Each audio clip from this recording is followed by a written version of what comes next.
हमारे YouTube channel Ashoka film studio को subscribe करें और घंटी के बटन को जरूर दबाएं।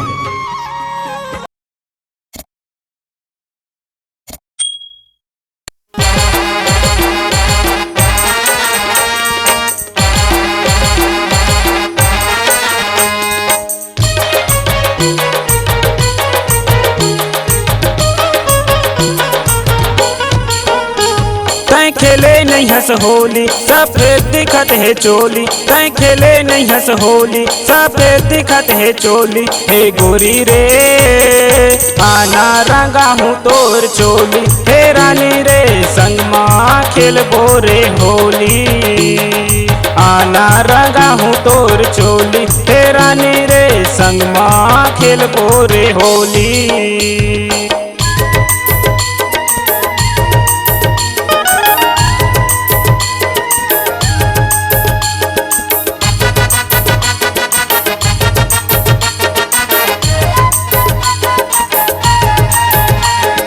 साल भर माया थे रानी होली के तिहार वो, होली के तिहार वो, होली के तिहार, होली के तिहार वो, होली के तिहार।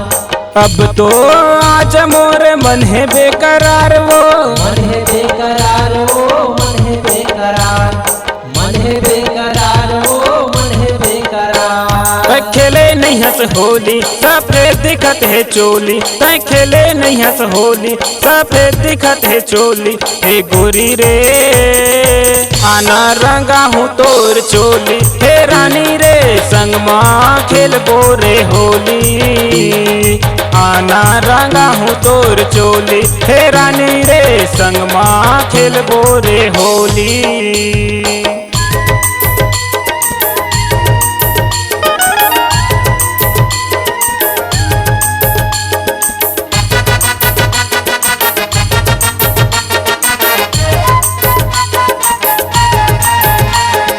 कल चल देवे रानी तैहा ससुराल वो, तैहा ससुराल वो, तैहा ससुराल, तैहा ससुराल वो, तैहा ससुराल।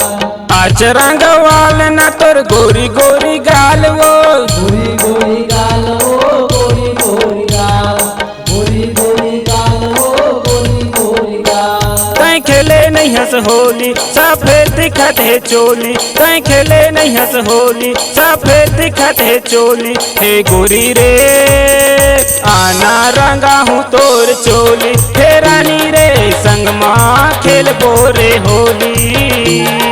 आना रंगा हूँ तोर चोली, हे रानी रे संग माँ खेल बोरे होली। आना रंगा हूँ तोर चोली, हे रानी रे संग माँ खेल बोरे होली। आना रंगा हूँ तोर चोली, हे रानी रे संग माँ खेल बोरे होली। आना रंगा हूँ तोर चोली, हे रानी रे संग माँ खेल बोरे होली।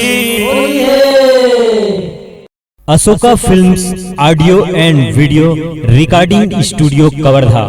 Contact number 7389138468।